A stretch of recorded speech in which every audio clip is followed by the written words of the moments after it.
Monday morning, 6:47, Logan Airport was already humming like a machine that didn't care who it crushed. Hannah Caldwell sat pressed against the cold wall at Gate C, the white neck brace making her look like a harmless accident, just another tired traveler with bad luck. But under the foam and Velcro, there were fingerprints turned to bruises, and a truth she hadn't been allowed to say out loud. Her hand stayed on the thin silver chain at her throat. At the end of it hung a tiny USB drive, light as nothing, heavy as a death sentence emails, discharge orders, altered timestamps, the kind of corrections that sent patients home before they could breathe on their own. The departures board blinked her flight in bold letters. Boarding soon. In a few minutes, she could disappear into the sky, or trap herself inside a metal tube with nowhere to run. And then she saw him. Bradford Keene Harborview Medical Center's polished CEO, standing near the counter in a tailored gray suit, smiling like a man who donated to children's hospitals and never raised his voice. He didn't search the gate. He didn't pace. He simply stood there, close enough to see the chain if she moved, like he'd known every exit she might choose before she ever bought the ticket. Hannah didn't dare take a full breath. If she boarded, she'd be sealed in the air with him. If she bolted, he'd know she'd clocked the trap. There was only one thing he hadn't taken from her, one silent gesture her father had drilled into her years ago, back when he still believed a person could be saved by the right signal and the right set of eyes. She lifted her hand just slightly, thumb tucked, fingers folding in a pattern that looked like nothing to everyone else. That was when Gideon Carrigan walked into the gate area.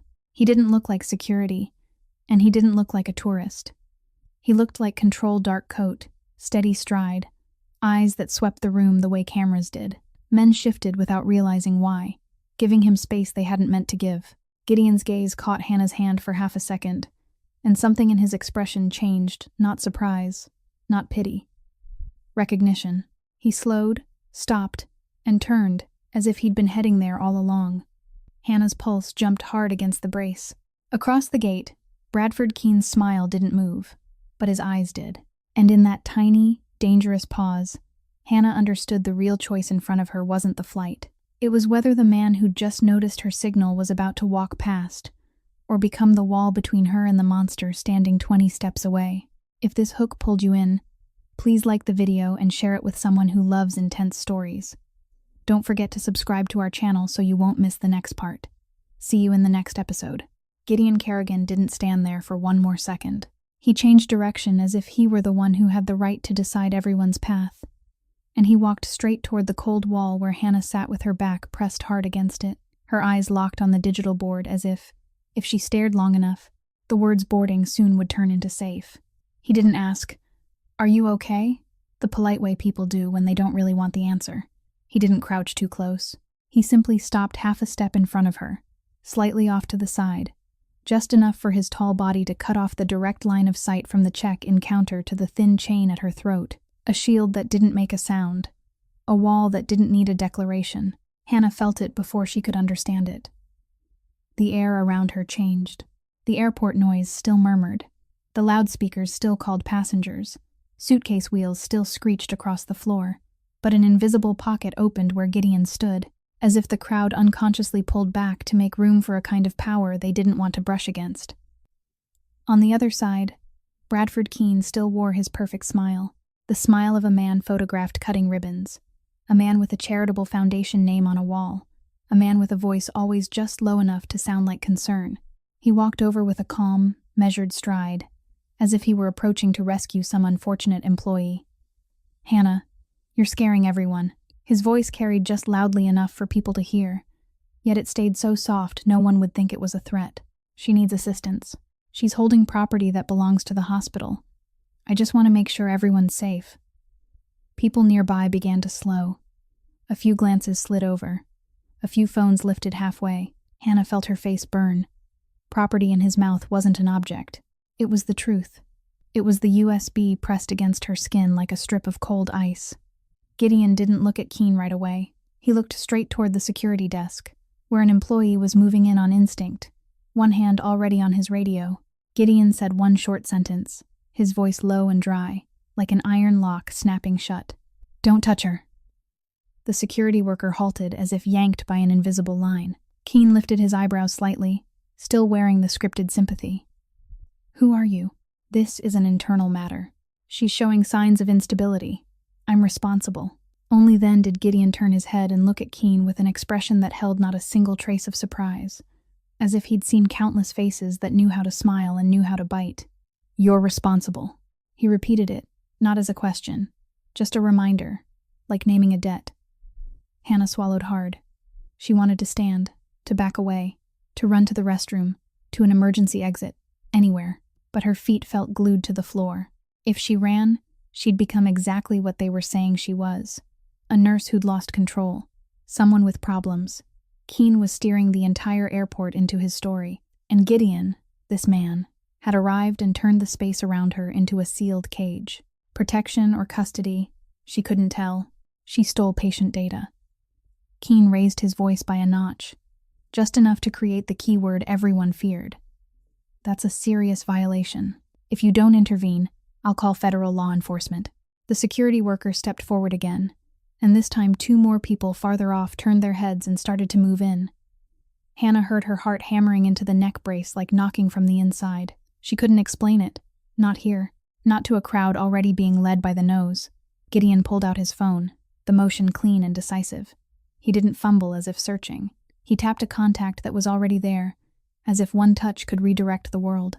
Hannah caught a brief reflection of the screen. Only a short name. He lifted the phone to his ear and spoke a few words, quiet enough that Keen couldn't hear, but cold enough that Hannah knew it wasn't a plea. Even as he spoke, Gideon's eyes stayed on Keen, like a blade that didn't need to leave its sheath. Less than half a minute later, the security worker's radio crackled to life. He listened, and his expression changed completely. His shoulders dropped, his chin lifted, like a man who'd just received instructions from a rank he wasn't allowed to question. He turned to Keen, his voice so polite it became cold by accident.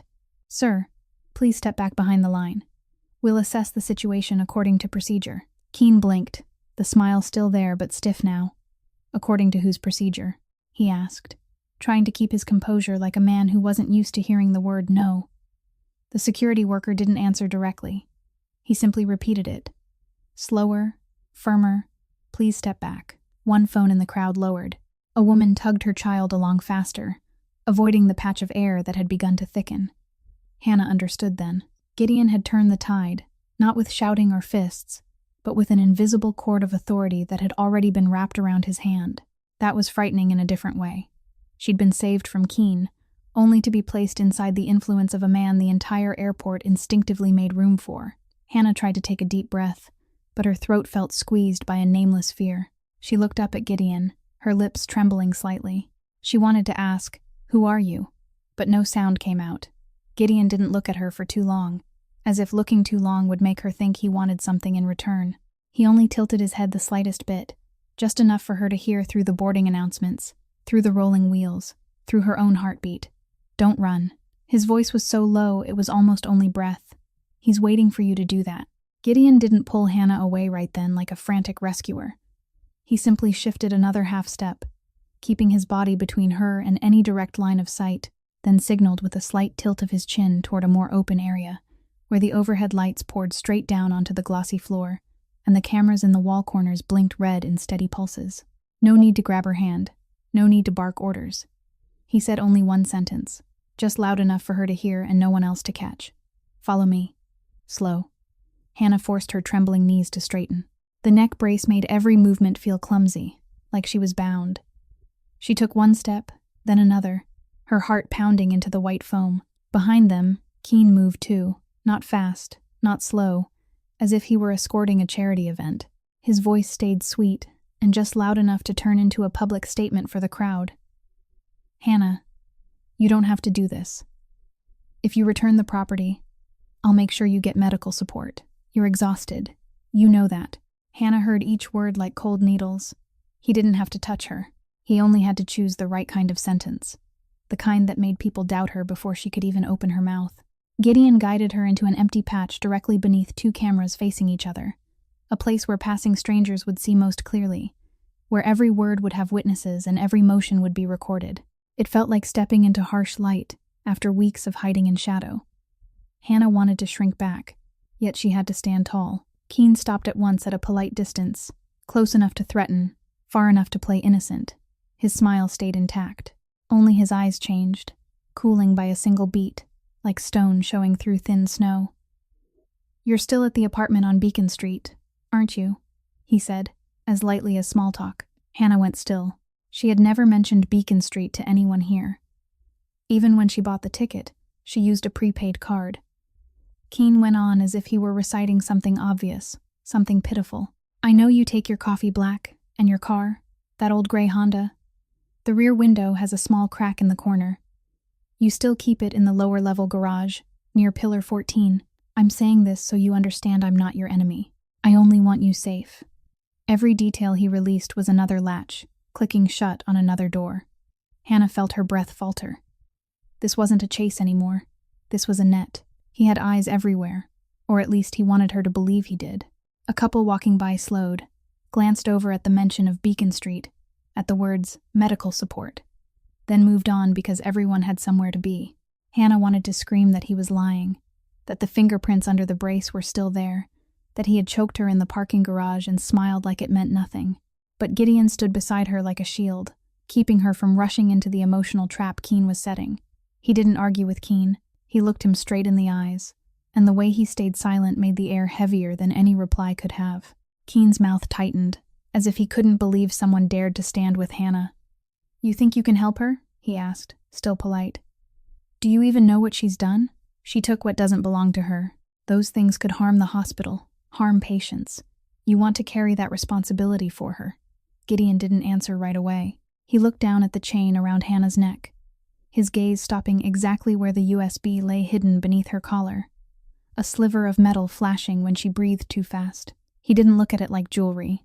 He looked at it like evidence, like something with weight, like a secret that had to be protected at any cost. Hannah recognized that, and she gripped the chain tighter, her instinct to protect snapping into place.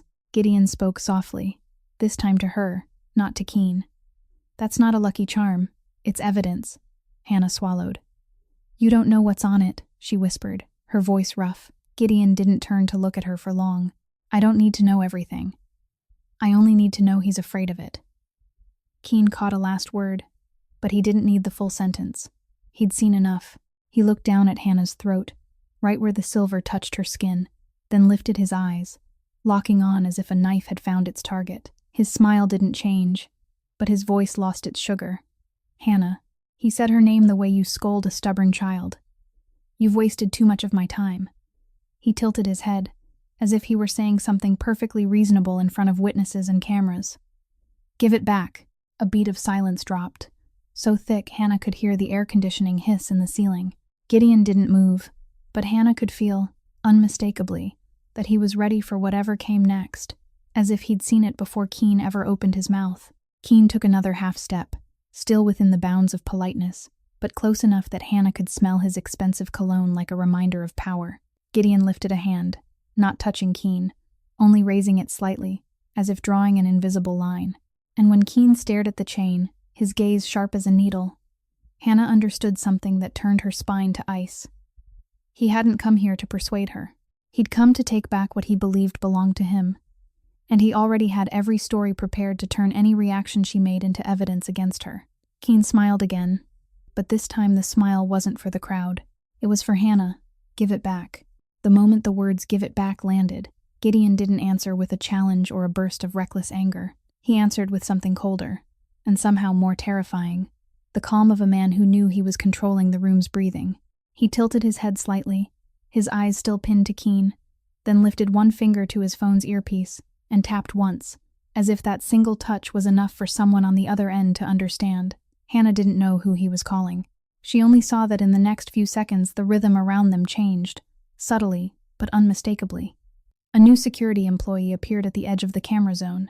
A man in a black jacket stood at the entrance, as if by accident, blocking the flow of people.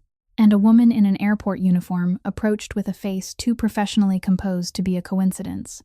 Gideon didn't say, "Take her away." He only said the one sentence that made everything shift in the direction he wanted. "There's someone harassing a passenger in a monitored area. I want this recorded according to procedure." He pressed the word procedure lightly, like pressing a bruise.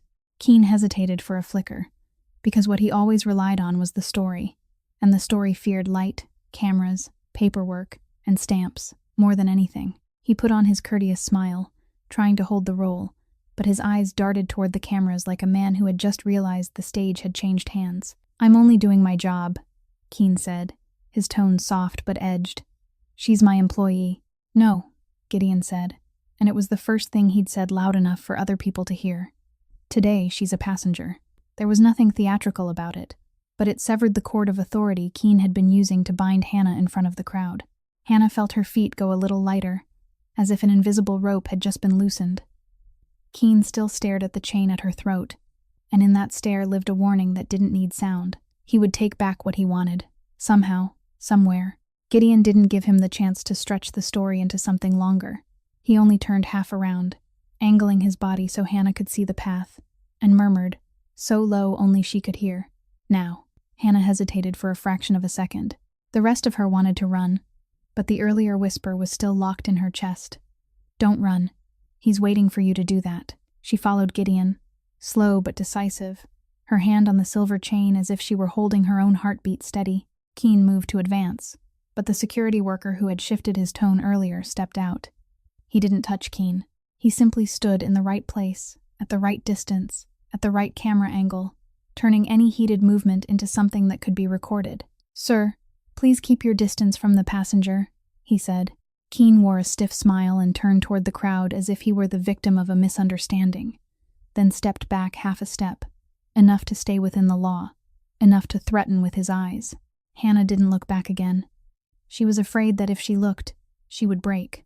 Gideon led her through a wide corridor, through streams of people who didn't know they had just witnessed a war without guns. Farther away under white light, he stopped in front of a glass door marked with information for VIP guests and a private waiting area, where there were more cameras, more staff, and fewer places for accidents to take root. Gideon produced a card without showmanship and set it against the scanner. The door opened. Hannah stepped inside as if crossing a threshold, her heart still pounding, but without the feeling of a hand on her throat in the middle of a marketplace. Inside it was quieter, not peaceful, just quiet enough that the noise had been pushed back and she could hear her own breathing. Gideon didn't sit beside her. He stood at a measured distance, not crowding her, not claiming her space, as if he understood that boundaries were the only thing she had left to hold on to. Hannah looked at him, at his hands, at the way he kept his shoulders square, and suddenly she felt afraid in a different way. This was a man who could make security change their tone with a single call. This was a man who didn't belong to her ordinary world. "What do you want?" Hannah asked, her voice shaking, her eyes trying to stay steady. "If you want what's on the USB, I won't give it to you. I'd rather throw it into a toilet than hand it over." Gideon looked at her without smiling, without irritation, only looking as if weighing a truth. "I don't need you to give it to me," he said. "You keep it." Hannah froze. "Then why are you helping me?" Gideon was quiet for a beat. Then he said something that sounded like a rule carved into him a long time ago. "You live first. The truth comes after." The words made something ache sharply in Hannah's chest. Not because she was being threatened, but because for the first time someone had placed her life ahead of the fight. She swallowed, her hand still wrapped around the silver chain like a grip on a ledge. Gideon looked at the white neck brace, at the stiff way she moved, and he asked one question no one had asked her since this began. "Are you in pain? Not what did you do? Not what did you take? Not are you crazy? Just, are you hurting?" Hannah blinked. For a second, she tried to hold it together, tried to make herself strong the way she had through long shifts, through nights asleep on a break room chair, through years of raising herself. But that question touched the place she had hidden deepest. Her eyes burned, then tears spilled over, silent, not sobbing, like a dam breaking without an explosion. "Yes," she admitted, her voice cracking. I don't know where to go." Gideon didn't step forward to hold her. He didn't do the kind of thing that would make her owe him in some other way. He only nodded once, very slightly, as if acknowledging something important. "I'll take you somewhere safe," he said. "No one gets in unless you allow it, and we'll keep everything clean. No signing anything right now. No empty promises. Just safety." Hannah wiped her tears with the back of her hand, ashamed of being weak. Yet inside her, something flickered that felt like being allowed to breathe. Gideon lifted his phone again, spoke a few short words, then ended the call.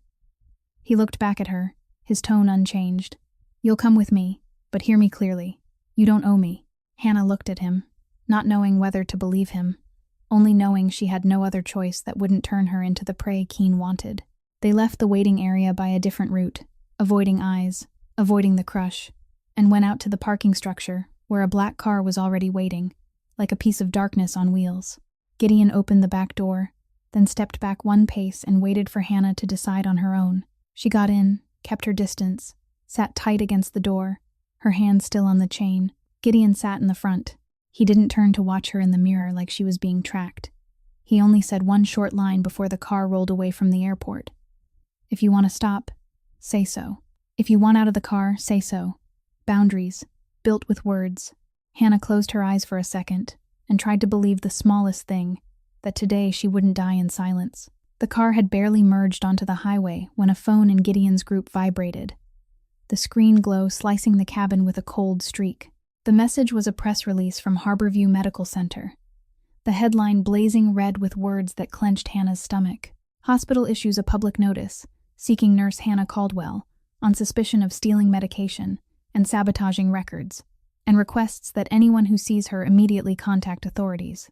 Hannah opened her eyes, and for the first time that morning she understood the trap Keene had prepared wasn't only to get the USB, it was to turn this whole city into a wall against her. Gideon stared straight ahead, his voice low, as if speaking to the road itself.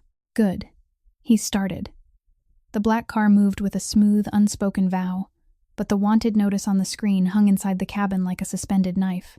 Hannah stayed pressed to the door, gripping the silver chain, feeling as if the moment she let go, the whole truth would tumble onto the highway and be crushed under Keene's wheels. Gideon didn't ask anything else. He simply drove through quieter turns and less crowded exits, bringing her to a silent apartment in an old but clean building, a hallway with cameras, a door with a double lock, and one of his people standing at a careful distance, guarding without invading. Hannah stepped inside and looked around like someone who had just escaped a fire and could still smell smoke in her hair. Gideon set a bottle of water on the table and kept his distance, as if he understood safety wasn't only walls. It was the right to breathe without someone standing too close. "Tell me the minimum," he said, his voice steady, not pushing. "I need to know what he's afraid of so I can keep you alive."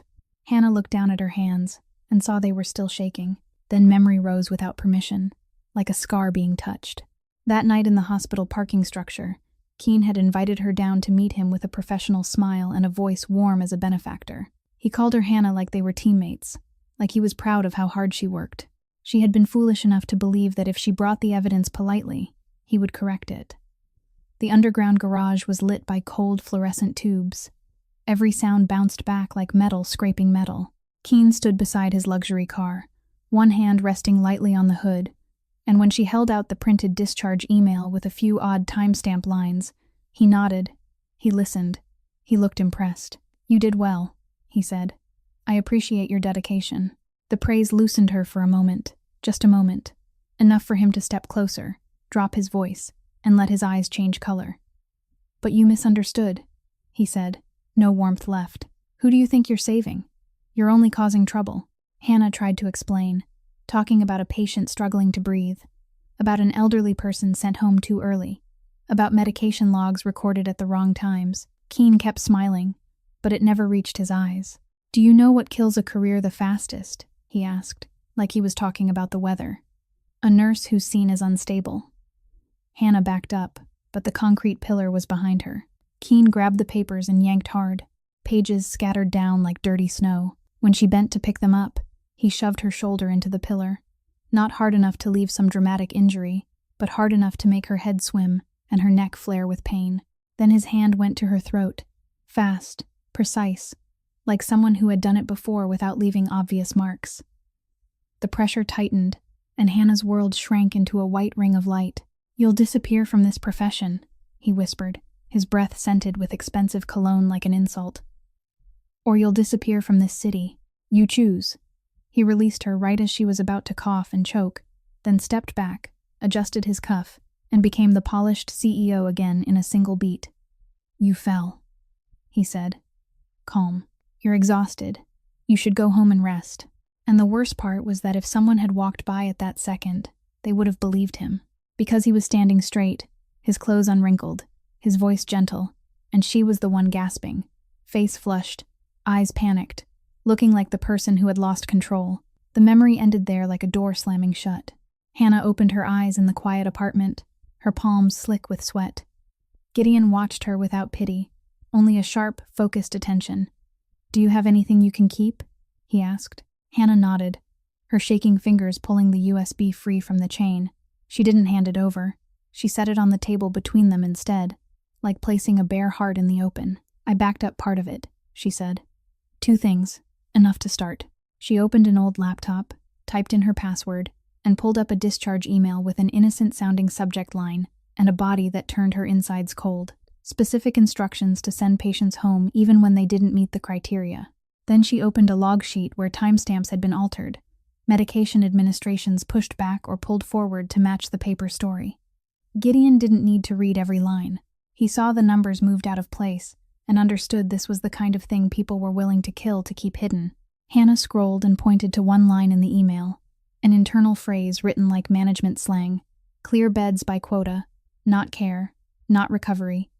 Clear beds like clearing inventory. That's what they call it," Hannah said, her voice raw. "Like patients are obstacles." Gideon's jaw tightened, his eyes darkening, but his voice stayed even. "He's afraid you have the originals," he said. "And you do." Hannah started to answer, but her old phone buzzed with a weak little vibration, even though she would swear she had shut down every connection. The screen lit up. It wasn't a call. It was a strange alert, as if another device had just signed into her account from a location she didn't recognize. Hannah's breath caught. She flipped quickly through the settings, then opened the device history. One line appeared that drained all the blood from her face. An unknown device had been paired with her number weeks ago, from that exact night in the garage. From that exact moment, she thought she had only been threatened with words. "No," Hannah whispered, her throat dry and burning. "My phone." Gideon stepped one pace closer, then stopped right at the boundary, not touching her, only looking at the screen. Hannah felt exposed, like someone had been watching her naked. "It's been cloned," she said, almost unable to believe it. "He wasn't only following me at the airport. He's been following me for a long time." Gideon didn't swear. He didn't explode. He only let out one short breath, like a man confirming the worst. "So he wasn't guessing," he said, his voice low as stone. He knew. The quiet apartment suddenly felt cramped when Hannah saw the line about an unknown device on her phone, as if Keene had planted an eye at the back of her neck weeks ago. She wanted to throw the thing away, wanted to smash it to get free of the skinned-alive feeling. But Gideon stopped her with the smallest shake of his head. "Keep it as is," he said. "Now it's more evidence." That made Hannah stall. She still wasn't used to the idea that everything ugly happening to her could also become something useful. Gideon lifted his own phone, typed a short message, then looked back at her. "I'll take you to someone who can turn what you have into something they can't bury," he said. Hannah heard someone who can, and her mind automatically pictured a lawyer. Someone in a clean suit, articulate, trained in the law, brave enough to stand in court. But her recent experience with suits and smiles at the airport made her shiver. "I don't trust anyone in a suit anymore," she said, hoarse. Gideon didn't argue. He only nodded once, like he was recording the fact. "You don't have to trust," he said. "You only have to do what needs to be done." They left the apartment by a back stairwell and went down to the garage where another car was already waiting. Gideon didn't explain how he managed to switch cars, switch routes, switch the city's breathing, but Hannah could feel it, that he was pulling her out of Keene's reach with some invisible network. The car moved through less crowded streets, avoided intersections with too many public cameras, then stopped in front of an ordinary office building with no flashy signage, no armed guards, just glass doors, a reception desk, and an old elevator. What worried Hannah most was how normal it was. It felt like a trap. Gideon took her upstairs and opened a small meeting room with drawn curtains, pale yellow light, the smell of paper and coffee. A man was already inside waiting. Simple shirt, sleeves rolled up, no tie, a thick stack of files in front of him, and a laptop open and ready. He stood and offered his hand. A smile not overly friendly, but just enough to keep you from feeling handled. "Hannah Caldwell," he said, like he was reading the right name off a long list. "I'm Elliot Barnes." Hannah looked at the offered hand, then at Gideon, her heart picking up again. "Are you a lawyer?" she asked, trying to stay calm. Elliot's brow tightened slightly, like he'd heard that question too many times. "No," he said. "I do insurance investigations." It hit Hannah like cold water. Insurance investigations. The phrase sounded dry, like money, like fine print. Not a movie savior. Not someone who'd stand in front of cameras and shout justice. She turned to Gideon, unease in her eyes, like she wanted to ask what he'd brought her here for. Gideon didn't dodge her look. "You want to take him down," he said. "You want what you have to survive PR, lawyers, and the games they play to twist the story. Then you need someone who hits what he worships most." He nodded slightly toward Elliot. "Money and paperwork." Hannah felt her throat tighten. She hated that, because it meant patients' lives, her truth, still had to pass through a door made of numbers. But Elliot didn't let her sink there. He rotated the laptop a little toward her, his voice decisive, like a man used to working around people who thought they were untouchable. "Listen," Elliot said.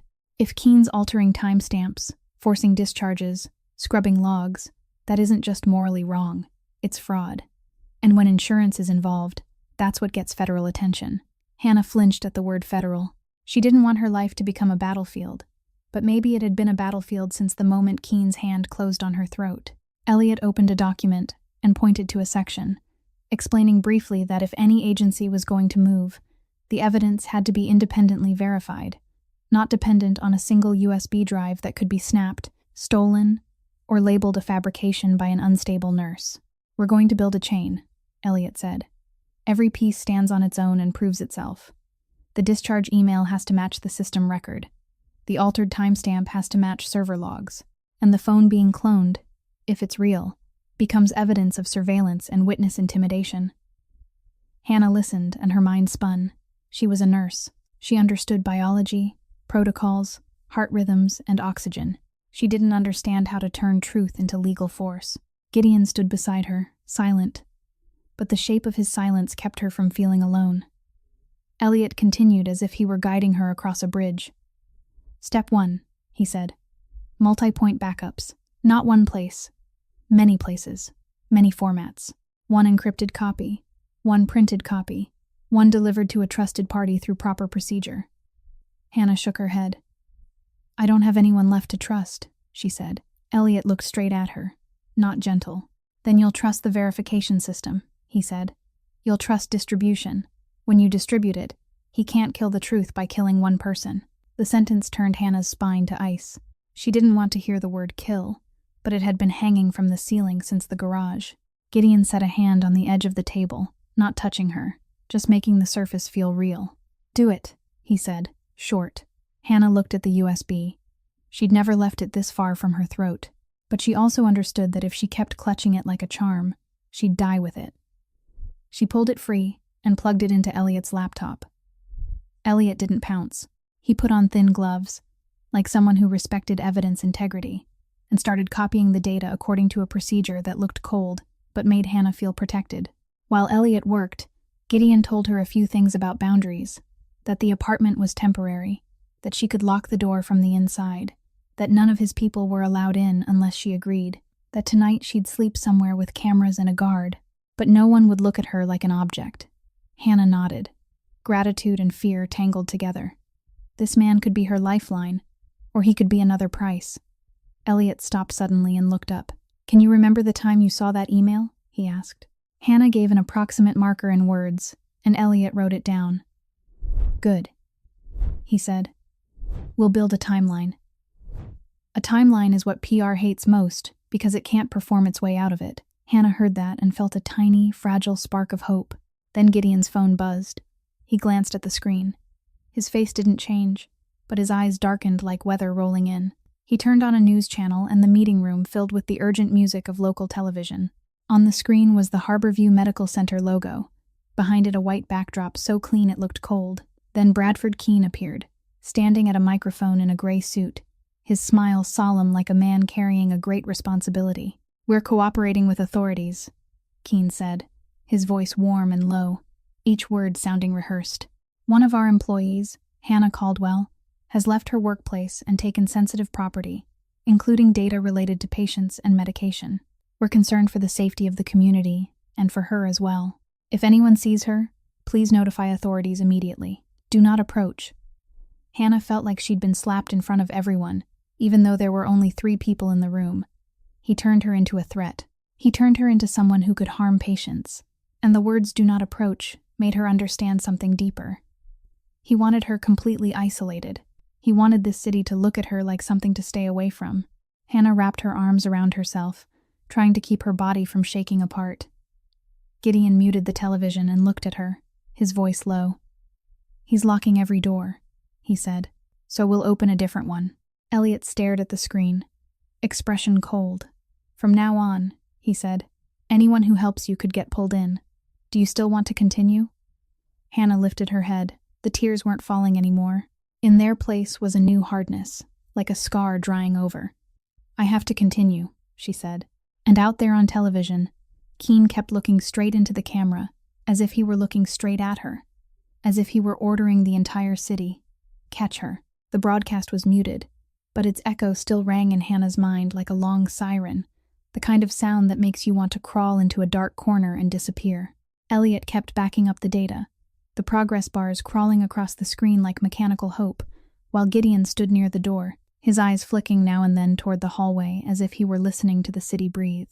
Hannah tried to steady herself by focusing on concrete things: the scratched wooden tabletop, the water glass with a few trapped bubbles, the veins across the back of her own hand.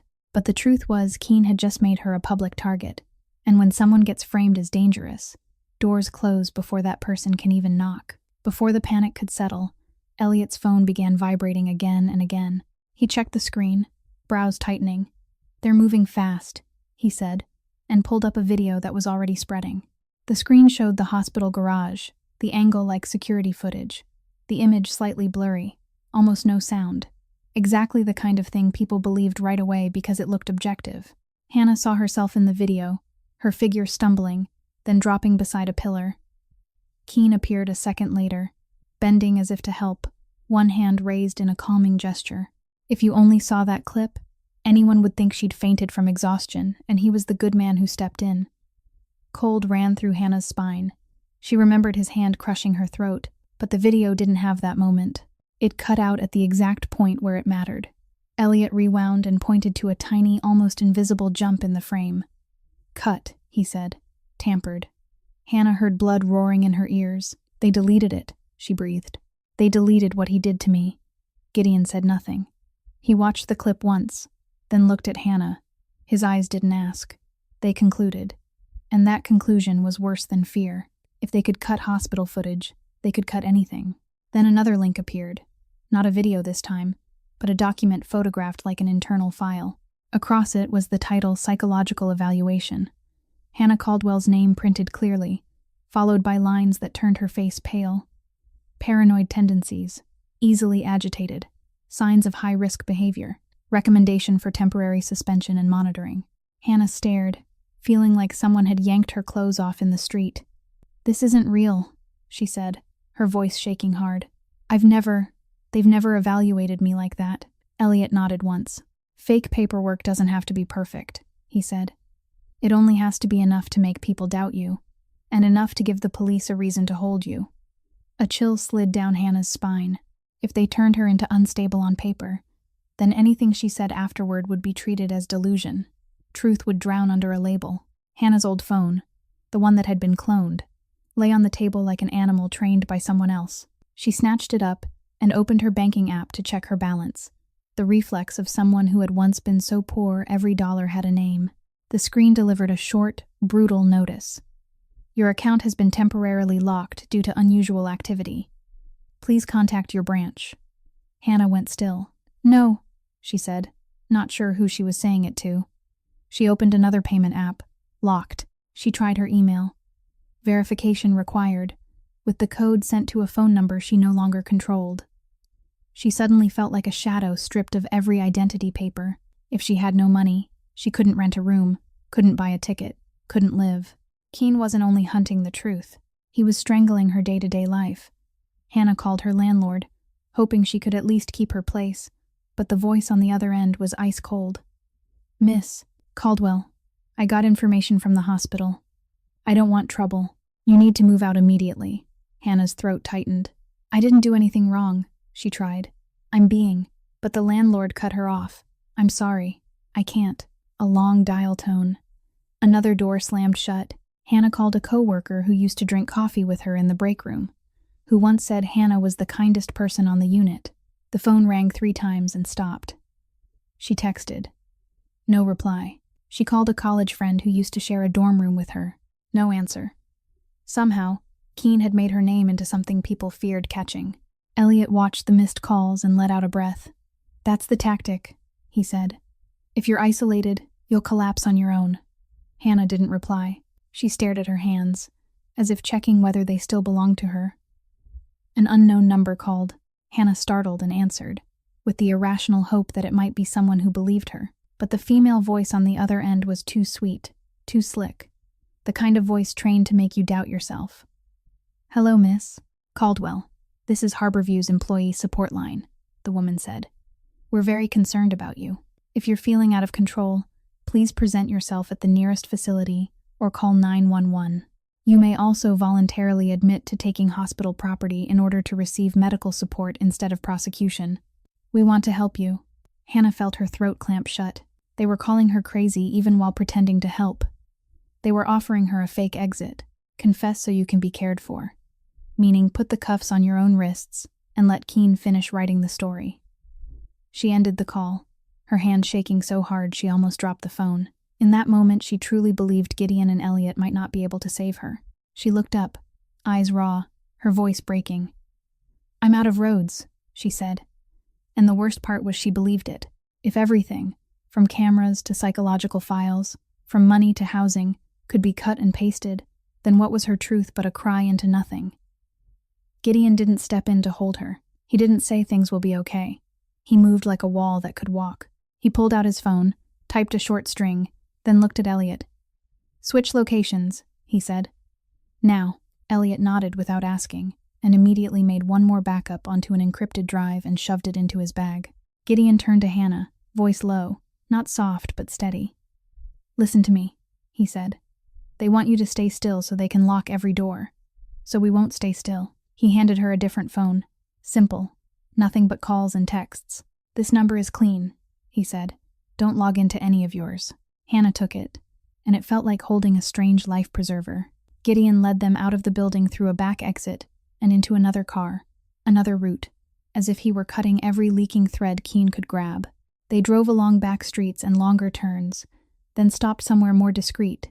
Cameras at the entrance, a guard standing far off, everything built like an invisible fence around them. Hannah sat down, so tired she didn't have the strength to cry. Elliot opened his laptop and looked at her. "They just pushed fake evidence," he said. "Good. Fake evidence leaves fingerprints. We'll find those fingerprints." But the moment he said it, the new phone in Hannah's hand vibrated. A text came through with no number, only words, sharp as a needle aimed at her deepest wound. "I saw what they deleted."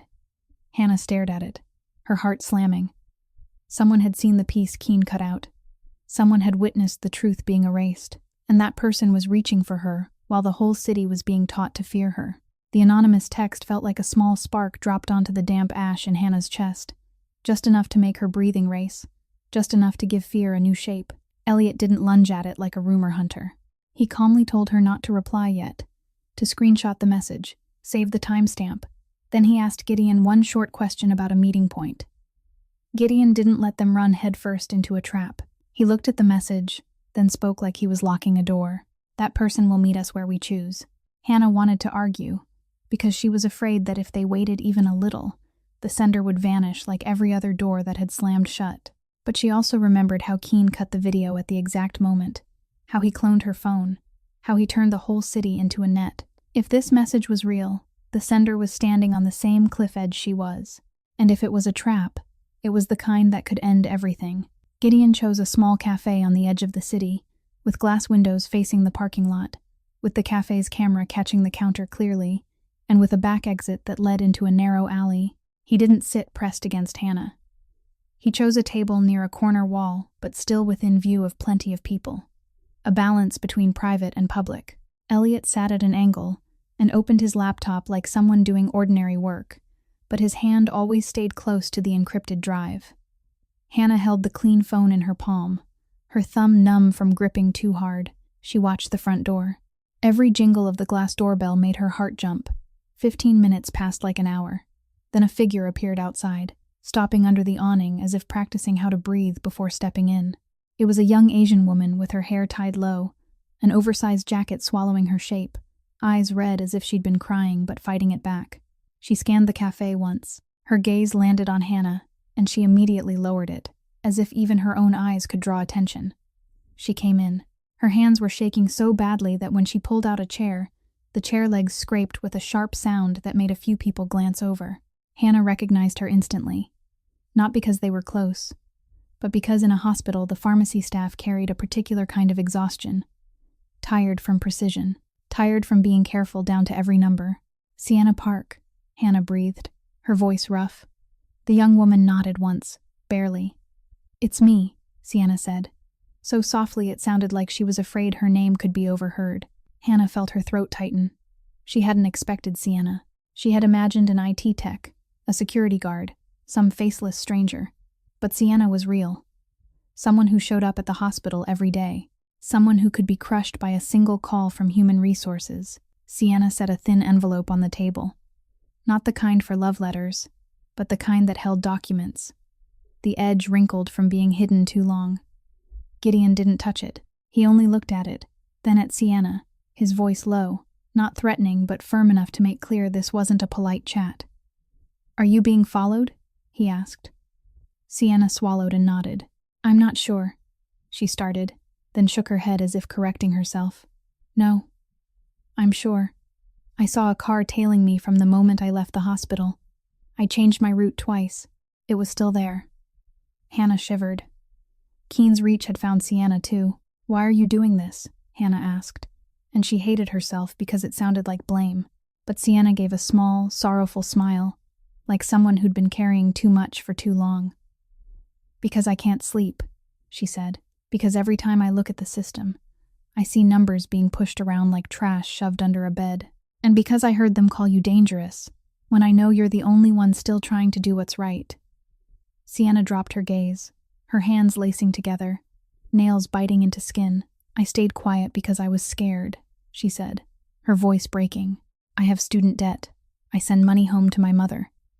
I don't have anyone, like you said. If I lose my job, I lose everything." Hannah heard that and felt a sharp ache behind her ribs. She remembered the calls that ended in a dead tone, the locked accounts, the eviction, and she understood Sienna wasn't exaggerating. Fear doesn't make people evil. It makes them survive. Hannah reached out, not to touch Sienna yet, only placing her own hand on the table near her, like setting down permission. "You came here, so you're not silent anymore," Hannah said. "I'm not blaming you." Sienna looked up, eyes wet, as if she couldn't believe someone would say that without a condition attached. Only then did Elliot speak, still professional, but softened by a fraction. "What's in the envelope?" he asked. Sienna drew a breath and pushed it toward Hannah, as if only Hannah had the right to hold it. Hannah opened it and found several printed pages from the pharmacy system, medication codes, dispensing times, and columns of numbers marked up with pen. Hannah read one line, then another, and it felt like the floor tilted under her. The altered medication times matched the abnormal discharges she had seen in the email. Not once, many times. A pattern. Something that couldn't be an accident. "How did you keep this?" Hannah asked, almost whispering. Sienna shook her head. "I didn't take the originals," she said. "I only printed what slipped through before they scrubbed it. Some days the system lagged. Some days the server updated slowly. I captured it, printed it, and hid it." She let out a bitter little laugh. "It sounds like a child's game, but I didn't know what else to do." Gideon looked at the pages, his eyes darkening, then looked at Hannah as if confirming what he'd guessed the moment he saw the chain at her throat. "That," he said, "is what keeps him from calling you crazy and having it stick." Hannah gripped the paper edges, like holding the rungs of a rope ladder over a drop. Elliot began photographing, annotating, asking Sienna a few questions about dispensing procedures. Who could alter timestamps? Who could approve discharges? Sienna answered through trembling fear, but her words grew clearer as she spoke. Hannah watched Sienna and felt something catch in her throat. In hospitals, there were too many good people trained to stay quiet just to keep food on the table. And when one person finally spoke, they weren't only speaking for themselves. They were speaking for everyone who'd been swallowed. Sienna flinched suddenly and glanced at the window. "They're still outside," she whispered. Hannah followed her gaze and saw a car parked across the way. Not too close, but close enough to watch, close enough to wait. Someone sat inside. They didn't get out. They just stayed there like a black dot. Gideon glanced once, quick, then turned back. His voice unchanged, but the air around him going rigid. "It isn't safe for you here anymore," he told Sienna. "You're coming with us." Sienna's face drained. "I can't," she said, panic rising. "If I disappear, they'll know." Hannah panicked too, because she knew disappearing was the trap Keen used to call her a fugitive. But Gideon didn't argue. He only said one sentence, like stamping a seal. "If you stay, they'll take those pages back by taking you with them." Sienna trembled, tears slipping down. But she nodded because she understood it wasn't a scare tactic. Before they stood, Sienna leaned close to Hannah, her voice as small as a final confession. "I texted you because I saw them delete that part of the video," she said. "I saw them scrub the system like wiping blood off a floor, and I knew if I didn't speak, I'd carry it for the rest of my life." Hannah looked at her, tears rising again, but this time they weren't from despair. They were for someone who had chosen to stand up while still shaking. Outside, the car remained parked and still, and Hannah understood that Keen wasn't only hunting her anymore. He was hunting anyone who dared hand her a piece of the truth. Gideon got them out of the cafe at a pace no one inside would recognize as urgent, as if they were simply three friends changing seats because they wanted somewhere quieter. But Hannah could feel every step being calculated, so Sienna wouldn't look like a girl sprinting through the street. They didn't bolt out the back door. They didn't hunch like a movie. They went out the front, shoulders back, slow, so anyone watching would see nothing but a small group, leaving a cafe. Gideon walked half a step ahead, opened the car door, then stepped back so Sienna could decide for herself to take the back seat, because he understood what Hannah had understood at the airport. Boundaries were the thing that kept people from breaking. The car across the street was still there, but it didn't crowd them. It only existed like a reminder. We're watching. When Gideon's car merged into traffic, the other car merged too, keeping just enough distance that no one could call it a pursuit. Hannah looked in the mirror and felt her stomach go cold. She remembered the public notice, the edited video, the locked accounts, and suddenly she understood. Keen didn't only want to catch her. He wanted her to dissolve under surveillance, isolation, and a dirty story, before the truth could ever stand up. In that moment, Hannah heard her own voice inside her head.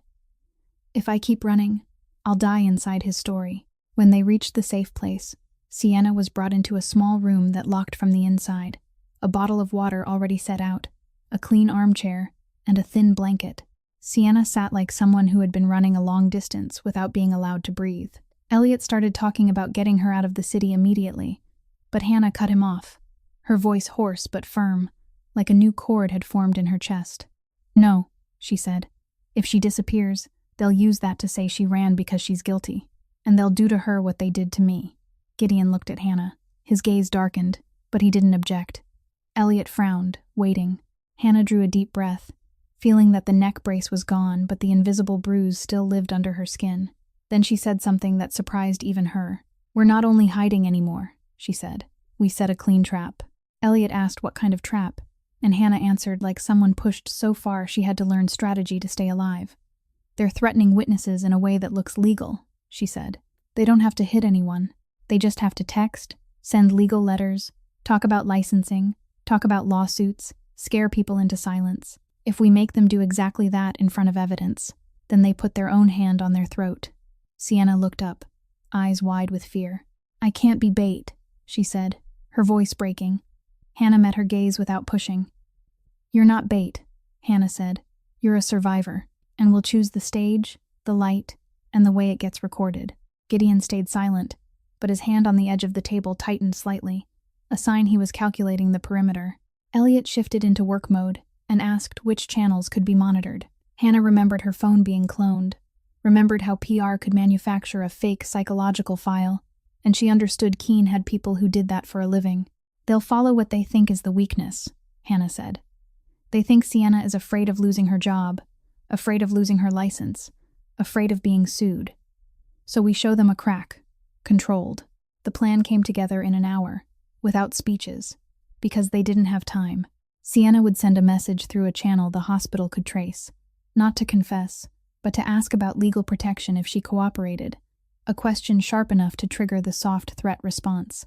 Elliot prepared a legal recording device, an app that captured metadata, and more important, a legal marker, a way to stamp time and content, so no one could later claim it was fabricated or edited.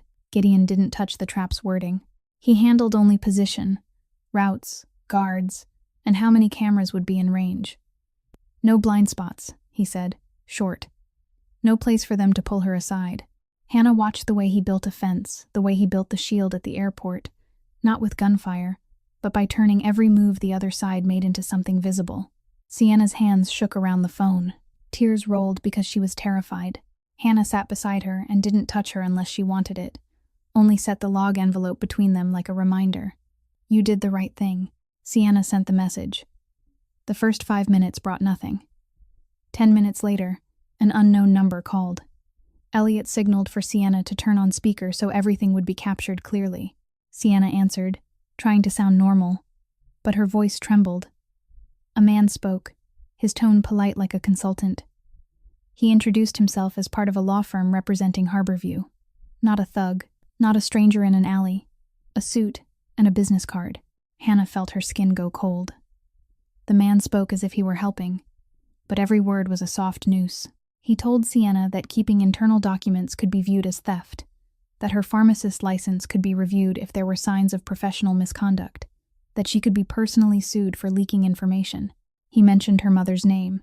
He mentioned student loans. He mentioned the address on her registration, not to threaten in a loud way, but to prove they had a file. They had power. They could strip her life clean while still looking clean on paper. Sienna started crying, but she kept her voice steady as best she could. I only want to know if I'm protected if I cooperate, she said. The man gave a light laugh, the kind of laugh that stamps ink. Cooperate is a dangerous word, he replied. You should think about your future. We advise you to stop communicating with the people causing trouble and voluntarily return any documents you're holding. If you do that, the hospital may consider not pursuing the matter. It was a threat, polite, legal-looking, but a threat. Hannah looked at Gideon and saw his jaw tighten as if he wanted to break the table in half. But he stayed still, because he understood what they needed was for the other side to keep talking, to say it clearly, to say enough to convict itself. Elliot lifted a finger. Enough. Sienna ended the call on a strangled breath and covered her face, sobbing. Hannah put her arms around her shoulders. This time Sienna didn't pull away, because she was shattered. You did it, Hannah whispered. You're not alone. Elliot looked at the audio file, the metadata, the caller ID, then opened the law firm's website. The firm name appeared plainly, with an address, a logo, a partner list, something that couldn't be denied as darkness. Hannah felt both sick and lighter, because finally they had something that wasn't her word against Keen's smile. It was the system's fingerprints on a witness's throat. Elliot lifted his head, eyes cold and bright, like someone who had just seen the right kind of door open. This isn't PR anymore, he said slowly, each word like a stamp. This is obstruction. Now it's federal. Elliot's words landed like a stake driven into the ground, and suddenly Hannah's fear had clearer edges. Strangely, when fear has a name, it becomes easier to stand upright. But standing upright didn't mean safe. Gideon shifted into road-clearing mode at once. No debate, no emotion steering the wheel. He moved Sienna out of the meeting point that same night, took a looping route, switched cars twice, then placed her in another apartment, smaller, tighter, inside a building with private security and hallway cameras. Sienna was no longer the bright center of the plan. That mattered, because Hannah understood the brighter you shine a light on a witness, the more easily they burn. Gideon gave Sienna only one sentence before he closed the door and left her to lock it from the inside. Sleep. Tomorrow everything will be different. Sienna nodded, eyes swollen, hands still trembling, but at least she no longer had to stare at a car across the street like an unblinking eye. When Gideon came back, Elliot was on the phone, voice low and courteous, the voice of someone used to speaking to files and stamps. Hannah sat on the edge of a chair with her back rigidly straight, her hands planted on her knees so they wouldn't shake in front of them. She caught fragments in the air. Obstruction. Witness intimidation. Insurer. Timeline. Everything suddenly smelled like law. Metallic. Cold. Sharp. Elliot ended the call and looked at Hannah. "Someone wants to meet you," he said. Hannah's stomach tightened. "Who?" "Dr. Andrew Whitaker," Elliot replied. "He works at Harborview." Hannah shot to her feet on pure reflex, like touching fire. "No," she said. "They're setting a trap. They want to drag me into the light and grab me." Gideon leaned against the wall, unblinking, weighing every outcome. Elliot lifted a hand in a steadying gesture that wasn't comfort. "He contacted me first," Elliot said. "Not through the hospital, not through official channels. And he asked for one thing." "What?" Hannah demanded, fear grinding her voice. "No police," Elliot said. That made Hannah trust it even less. What kind of good person is afraid of the police? Then she remembered how she had thought the same thing when Keene stood at a microphone, talking beautifully about safety. Bad people could use the law to crush. Good people sometimes feared the law because it had already been bent. "I'm not going," Hannah said. "I can't." Gideon spoke for the first time, voice low, not forcing, but heavy with weight. "You don't have to go alone," he said. "And you don't have to trust him. You just can't afford to ignore a chance." Hannah looked at Gideon, then at Elliot, and saw neither of them offering fairy tale promises. They were talking in survival odds. In the end, Hannah nodded, but her boundary came out clean and hard. "We pick the place we control," she said. Elliot nodded. Gideon chose a private clinic that was closed for the night, belonging to a doctor in his network, with cameras in the lobby, locked doors, and a secondary exit. They arrived first, checked every corner, placed Hannah where she could see the entrance, so she wouldn't be surprised. Then they waited. When the door opened, Andrew Whitaker walked in like a man who had been running miles inside his head while his body still had to move normally. He was close to 40, in a light jacket, hair slightly disheveled, eyes bruised with sleeplessness. He stopped when he saw Gideon, looking at him like an unknown variable in the equation. "Who are you?" Whitaker asked, tension undisguised. Gideon didn't offer a business card. "The person making sure she doesn't die for telling the truth," he said. Whitaker swallowed and turned to Hannah. "Miss Caldwell," he said, like saying her name took effort. "I'm not here to ask forgiveness." Hannah held his gaze, her heart still running. "Then what are you here for?" she asked. Whitaker pulled a folder from his bag and set it on the table. His hand shook slightly, not the kind of shaking that fears blood, but the kind that fears consequences. "I'm here because I've been silent too long," he said. Hannah blinked. She waited for the trap. She waited for him to read something that would get her arrested. But Whitaker opened the folder and showed a list. Patient names partially redacted for privacy, but record codes and dates clear, written out in words, with a line noting cause of death. Hannah scanned it and felt something collapse in her stomach. She recognized a few cases, people she had argued about with management, patients she believed had been sent home too early. "What is this?" Hannah asked, her voice smaller. "Deaths after discharge," Whitaker said. "And this is the part that won't let me sleep." He turned the page. Another column of data appeared. Causes of death altered to look like unrelated complications. Some lines had phrases swapped. Some were softened with bland, harmless medical language. "They changed the cause," Hannah whispered. Whitaker nodded, eyes red. "They changed it so responsibility never lands," he said. "So investigations don't start. So costs don't rise. So the metrics don't look bad." Hannah felt her throat tighten, not from fear, but from pain. Every line was a person. Every edit was a slap across a medical oath. Gideon stayed still, but Hannah knew he was taking it in, not only with his ears, with the way he watched Whitaker, the paper, the stamped cowardice disguised as procedure. Elliot asked the straight question. Who ordered it? Whitaker gave a bitter laugh, like a man who had tried and failed to lie to himself. "You think it was Keene?" he asked Hannah. Hannah wanted to say yes, because Keene wore the face of every dirty thing, but Whitaker shook his head. "Keene signs," Whitaker said. "Keene stands at the microphone, but Keene doesn't write the rules of this game." Cold spread through Hannah. "What do you mean?" Whitaker drew a deep breath, then dropped the weight that made the room heavier. "There's a contract system," he said. "Targets are tied to money. Beds, discharges, length of stay. Everything is bound to terms we're not allowed to see clearly. They call it operational optimization, but it's a noose. Hannah's thoughts spun. A system. Not a single monster, but a machine. And Keene was only the operator. Whitaker looked down at his hands, then up again, his voice lower. "I'm not here because I'm good," he said. "I'm here because I'm afraid, and because I know you're being made the sacrifice." Hannah wanted to be angry, wanted to ask why now, but she saw fear in his eyes, fear that looked like Sienna, like her, only he wore a white coat and carried the title doctor. Elliot set his pen down and asked the only question that mattered next. "Do you have anything that ties that system to someone specific?" Whitaker was silent for a few seconds. Then he pulled a small slip of paper from his jacket pocket, like a shard he'd kept hidden. On it was a vague vendor name, not a person, but a company name that sounded harmless, connected to supply and services. Whitaker slid it toward Elliot, voice nearly a whisper. "I've only seen this name in a few emails and payment sheets," he said.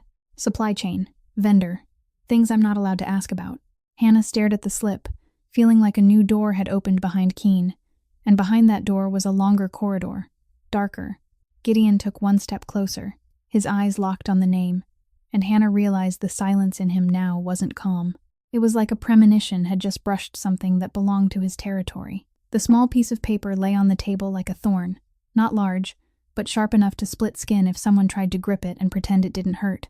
Elliot photographed it, made notes, and Whitaker left right after that, not looking at anyone for long, like a man who had thrown a rock into a lake and ran before the waves could rebound and pull him under.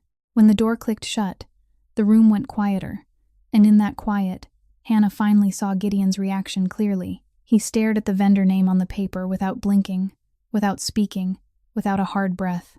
The silence stretched another beat, then another, long enough that Hannah began to feel afraid, in a different way, the fear of watching a powerful man turn into stone. She had seen Gideon cold at the airport. She had seen him build fences in the night. She had seen him face Keene without moving. But this was the first time she saw him silent, as if something had touched his core. Hannah asked carefully, her voice small. "That name, you know it." Gideon didn't answer at once. He stood, walked to the window, pulled the curtain aside a fraction, and looked out at the street like he was checking whether someone was standing at the edge of the dark. Then he turned back and set his palm on the table, not slamming it, only setting it down like a stamp. "I know it," he said, his voice deeper than before. Elliot watched him, eyes sharp, like he was connecting wires in his head. "How well?" Elliot asked. Gideon looked at Elliot for a second, then at Hannah, as if weighing something between them. At last he spoke, clipped, without storytelling, the way a man who survives on secrets speaks. "That name touches logistics at the port of Boston," he said. "Not the hospital." Hannah heard port and felt her throat go dry. She knew Boston had a port. She knew goods moved through it. She knew medication and medical equipment were cargo too. But she'd never imagined those routes could connect straight into patient rooms, into bedsides. "What does it mean?" Hannah asked, hating how it felt to stand in front of a door with a world behind it she didn't understand. Gideon answered with one sentence that didn't explain much, but chilled her all the same. "It means someone is using the supply chain to control what happens inside the hospital," he said. "Someone can push a contract, swap a vendor, force a quota, then stand outside like they never touched a thing." Elliot wrote it down, eyes never leaving the paper. "A vendor name," he repeated, as if reminding himself to keep the story tight, not let it turn into a maze. "And an outcome," he added. "The outcome is Keene has backing." Hannah stared at the slip of paper, her thoughts spinning. She'd thought she was facing a person, a slick CEO, an aggressive PR machine. She'd prepared herself to fight a predator with a face, a name, a smile. But if there was a contract system behind Keene tied to a port, then Keene was only the front, and fronts could be replaced. Hannah suddenly felt afraid she'd opened a door she was never meant to open. She looked at Gideon, her voice slipping. I pulled you into this, didn't I?" The question came out like an apology she hadn't even thought through. Gideon looked at her. His eyes weren't soft, but they weren't cruel either. They were truth without sugar. "You think you pulled me in?" he asked. Hannah couldn't answer. Gideon spoke a little slower, each word like metal hitting the floor. "You didn't start it," he said. He paused just long enough for Hannah to hear the rest. "You found it." The sentence made Hannah feel lighter and heavier at once. Lighter because he wasn't blaming her. Heavier because if she had only found it, then it had been there, operating, grinding people down before her. And it would grind down more after her, if no one tore it open. Gideon stepped closer to the table and looked at Elliot. "From now on," he said, "everything has to be cleaner. Don't let them flip the story into a street war." Elliot nodded. He understood. They had to keep the center on fraud, obstruction, data. Hannah sat down, her palms cold, reminding herself this was why she'd kept the USB, so patients wouldn't be reduced to numbers. But fear still rolled in her gut like a stone. "If it's tied to the port," Hannah said, "what else can they do?" Gideon didn't answer with violent images. He only said what was enough to make her understand the reach. "They can buy time," he said. "They can buy the story. And they can buy people." Elliot closed it out in a work voice. "But they can't buy a proper chain of evidence," he said. "Not if we do it right." Hannah nodded, even as her throat stayed dry. It felt like standing on a suspension bridge where every step could make it sway. When they left the clinic, Gideon took Hannah back to the safe apartment and told her not to use any old accounts, not to turn on location services, not to call anyone from her old contacts. Hannah listened and obeyed, because she'd learned the cost of a single mistake. But the moment she sat down, the clean phone vibrated, and a volley of alerts appeared like hail. Not from Keene. From the internet. A new piece on a local site with a malicious headline about nurse Hannah Caldwell, with a photo from years ago at her graduation, with baseless rumors, with private details dug up like trash. Then another post, dragging her father into it. Her family past. A small college mistake inflated into a stain. All written in a tone that pretended concern while it crushed. Hannah stared, her hands starting to shake again. They're digging me up," she said, unable to believe the speed. Elliot skimmed, face flat. "They're shifting from smearing your work to smearing your character," he said. Gideon stood behind Hannah, eyes dark, voice low. "They want you ashamed enough that you hand them the chain yourself," he said. Hannah looked at the poisonous lines and felt herself yanked back to the garage where Keene told her she'd disappear from the profession. This time he didn't need to squeeze her throat. He only needed to break her in the mirror of the whole city. And in that moment, Hannah understood the fight had moved to a new level. Not only truth and paperwork, but her dignity being dragged like a rug to cover blood they'd already wiped clean. The personal attacks multiplied like acid rain, not killing fast, but eating away at self-respect in thin layers. And Hannah realized Keene had learned to strike what was softest. Elliot didn't let her sit and dissolve in front of the screen. He pulled the laptop back, saved evidence of the smear campaign, logged posting times and sources, then spoke in the voice of someone used to cold things. "They're laying the groundwork, so when you tell the truth, people won't listen," he said. "So we have to speak in a way they can't look away from." Elliot triggered the first steps of the insurance investigation that same night, not with a dramatic call, but with structured notes, timelines, log segments, discharge emails, and most of all the fingerprints of witness obstruction from the law firm representing the hospital. When Elliot spoke on the phone, Hannah heard his tone shift. He was no longer a man helping them. He was someone opening the door of a larger system, a door made of procedure, clauses, and verification. "I have evidence of medical record manipulation tied to billing," Elliot said. "I have indicators of witness obstruction. I need a preservation request for server data and an audit cross-check." He didn't say Hannah's name like a feeling. He said it like a case file that needed protection. Gideon stood at the window, eyes on the street, as if watching where the dark was moving. Hannah sat silent, scared but held in place by Elliot's steady cadence. Yet that steadiness couldn't stop the next counterstrike. The next morning, a thick envelope was shoved under the safe apartment door. No postmark, no sender name. Only a white label with neat printed letters like a sharpened blade. Elliot opened it with gloves. Inside was a summons, a threat notice, and a letter from a law firm demanding Sienna appear to clarify the misappropriation of documents, along with warnings about revoking her professional license. Another letter targeted Whitaker, a careful reminder about ethical violations and the risk of internal review.